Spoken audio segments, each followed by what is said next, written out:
Pangunahing dahilan sa pagsusulong ng dagdag na buwis sa sigarilyo ay himukin ng ating mga kababayang tumigil na sa paninigarilyo. Maliban kasi sa mga gumagamit ng sigarilyo, malaki rin po ang epekto nito sa mga nakakalanghap ng usok nito o ang tinatawag na second and third hand smoke. Alamin natin yan sa sentro ng balita ni Naomi Tiburcio. Sa unang tingin, mukhang malusog ang 1-year-old na si Yan Yan. Ngunit ngayong Enero, tinamaan siya ng malalang lagnat at ubo na kalaunan ay nalamang pneumonia na pala.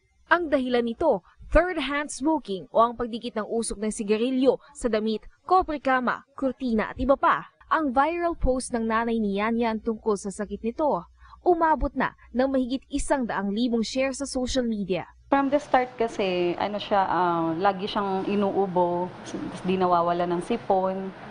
Kala ko doon lang sa aircon. Ilang araw din siyang nilalagnat. Hindi talaga bumababa yung lagnat niya. Hanggang sa yung dinala ko nga siya sa pedya noon. Aminado ang mga magulang ni Yan Yan na may mga kasama ito sa bahay na naninigarilyo. Ngunit paliwanag nito. Sa labas ako nag-yoyosi lagi. Sa labas. Hindi po sa loob. Hindi.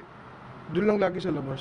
Siyempre, di ba, pag nag-yosi ka, dumidikit yung usok sa damit.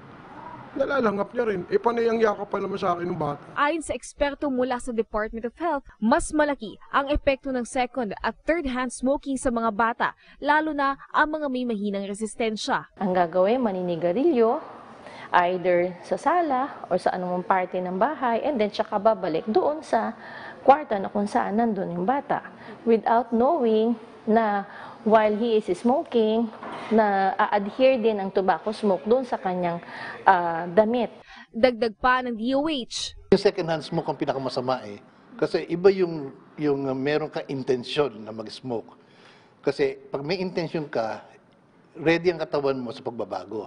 Pero kung wala kang intensyon at hihigop mo yung smoke, yung katawan mo hindi ready. Noong 2015, nasa 22% o nasa 15 milyong Pilipino ang naninigarilyo. Bumaba na ito kumpara sa 29% noong 2009 dahil sa pagtaas ng tobacco excise tax. Maliban sa pneumonia, ang mga madalas makalanghap ng kemikal ng sigarilyo, bata man o matanda, ay prone na magkaroon ng respiratory tract infection, sakit sa puso at iba pa. Sa mga may kasama namang naninigarilyo sa bahay, payo ng DOH, linising mabuti ang bahay, maligo at labhan ng mabuti ang mga damit na ginamit. Patuloy namang hinihikayat ng DOH na tuluyan ng wakasan ang paninigarilyo, hindi lang dahil sa epekto nito sa mga naninigarilyo, kundi pati na rin sa mga nasa paligid nila. Naomi Tiburcio, para sa Bayan. Makabuluhan at komprehensibo, sakto at totoo, ang balitang nakasentro sa bayan. Hatid ng batikang mga mamamahiyan na sina Aljo Bendijo at Angelique Lazo. Sentro Balita.